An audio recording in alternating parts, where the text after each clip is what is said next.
As we come to the end of our conference, I'd like to invite Professor Mohd Nazari Bin Ismail, Director of the Hashim Sani Center for Palestine Studies, University of Malaya, to deliver the closing remarks.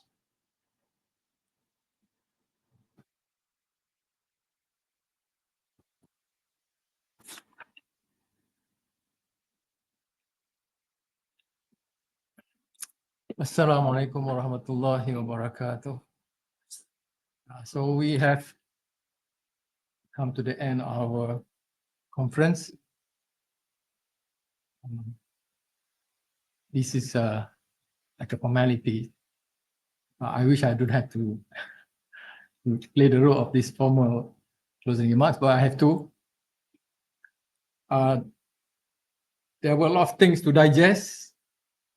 We digested a lot. Of course, the food was a lot to digest. There is more food coming after this for us to digest. But the topics that were presented also were very challenging to digest because they came from so many angles.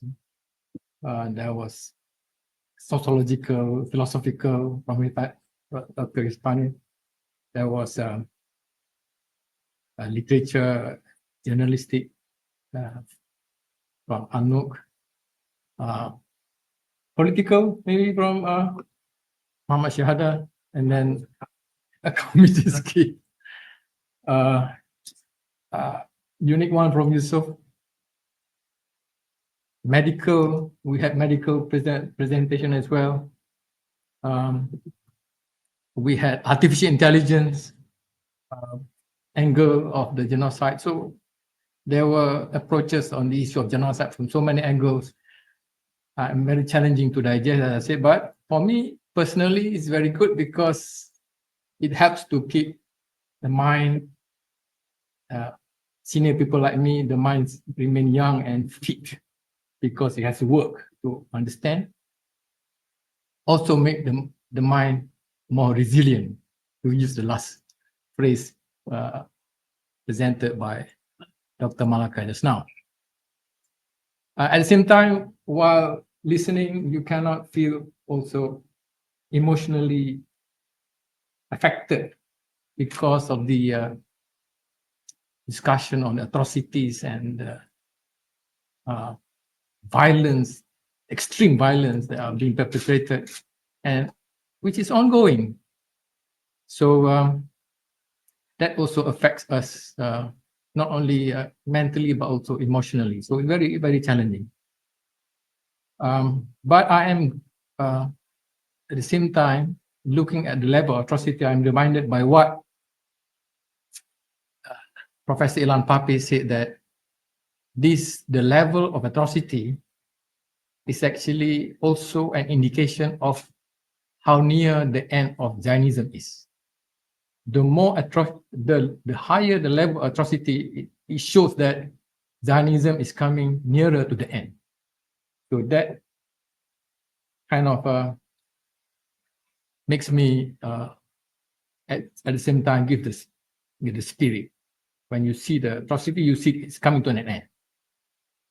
So inshallah, one day we hope that, it sounds very strange, but I wanted to say this, that we don't have to organize the conference on Palestine studies anymore because there is already peace and freedom and liberation of Palestine. But at the same time, I'm also thinking about post-Zionism and how we don't want injustice to persist as what is happening now in South Africa. We see the end of apartheid, but at the same time, we see a lot of injustice ongoing, to the point that many South Africans say that the situation in South Africa now is the same as during the time of apartheid. Do we want to see Palestine in the future where Palestinians say that it was the same as when it was under Zionism, under the exile of Zionism? So how do you make sure that that is not going to happen? So the end of Zionism in Palestine is for me inevitable. in a way, therefore, this is not only what I'm saying, it's also being stated by people like Alan Papi, who has studied Zionism and also history of Palestine, etc. He is very convinced that the end is coming very, very soon. At the same time, me, from the financial, economic angle, I'm very convinced because there's no way this project can continue. My understanding is that this was a settler colonial project financed by people who want to make money out of it. They wanted to make money and they will support it as long as it can make money for them. The moment these people see that Zionism is not going to help them make money, they will abandon Zionism.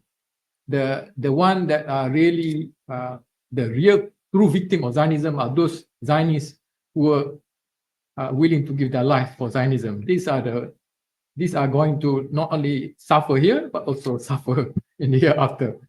But they are dying for no reason. But those who are very cunning are using these people who are willing to sacrifice themselves for Zionism, but they stay at the back and benefit from this settler colonial project, and they will abandon Zionism when they see that it's not going to help them make money and profit out of it.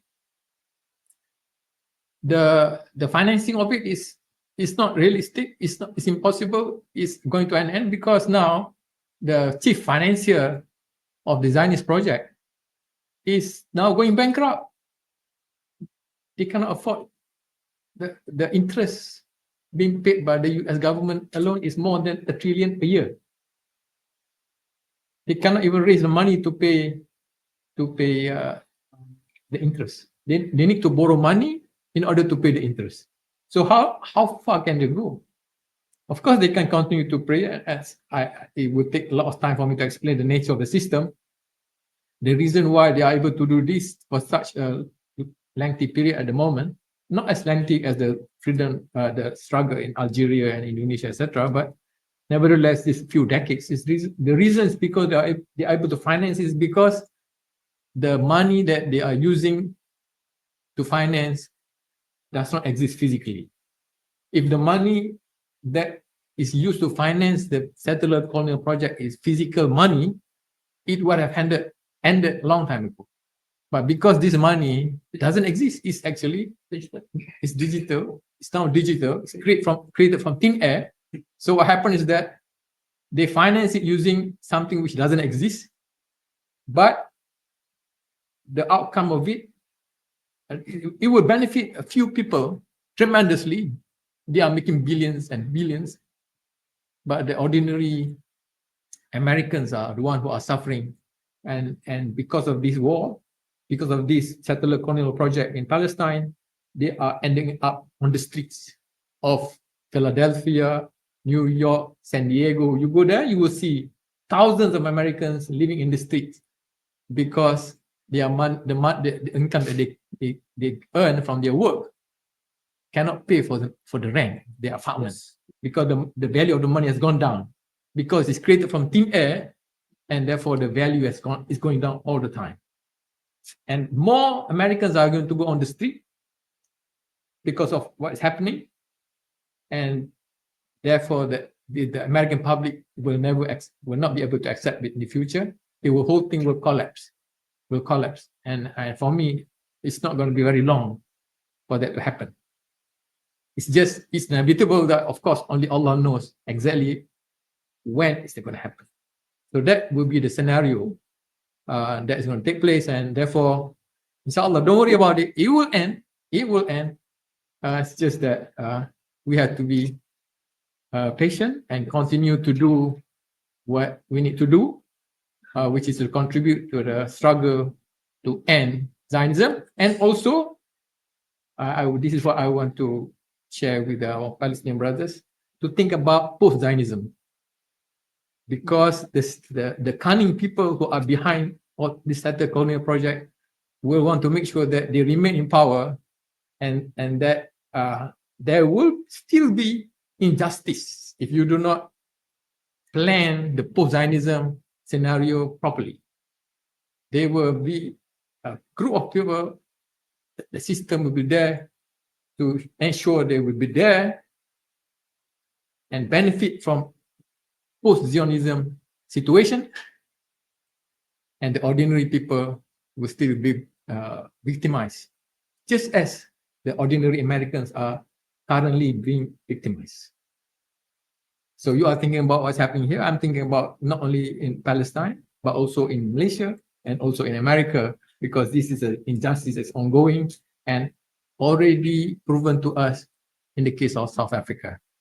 So how do you make sure that you really have liberation and freedom for in the real sense of the word, not only from Zionism but also from injustice of the system? Yeah, I have one point. Oh, this is a unique keynote address. I got a question. Sorry, I have one point here because you just mentioned South Africa. So that means South Africa has already liberated from apartheid, but now, according to what you mentioned, is still colonized in the financial system. Yeah, from that, the system to discuss it will take longer, but you cannot deny the fact that there is injustice going on in South Africa, but not also in South Africa, not only in South Africa, sorry, also in America and also in Malaysia. But of course, it cannot be compared in terms of violence, in terms of physical violence to Palestine. The physical violence is of another level in Palestine, but in other places there is also injustice, not in the same physical violence way, but against people on the streets, whereas others are having billions and billions. So is that what you want to have in your country? So you have to figure out how to make sure that that's not going to happen. Okay. Anyway, I don't want to present another address. Just I want to express our appreciation to our keynote speakers, especially those who came from far away, from Denmark, from London, from Doha, from Turkey, come all the way here to spend 2 full days here. Very tiring. Some Brother Hizani still cannot get over his jet lag and still have to present paper. By the time he goes back, he's still having another jet lag. So thank you very much. Thank you to the paper presenters as well. And also, of course, even though the management of IARS is not here, I want to express my sincerity to them. Also, we want to express to them, because we have the usage for free of this very nice place. The facility is very nice. Inshallah, hopefully we will try to organize the same conference again this place in the future. But as I said, hopefully we don't have to organize, because the injustice in Palestine, we want it to end as soon as possible, inshallah. What else I want to say is that what else tonight? We also have I will change my hat to another hat, which is this. But I'll offer my shirt. PDS. This will be tonight. And then from the speaker, it will be converted to this. Sorry, bit of action. Oh, you have to read tonight. Testing. Can you hear? Testing. Not here? Sorry. Oh, I'm supposed to be speaking here. Sorry.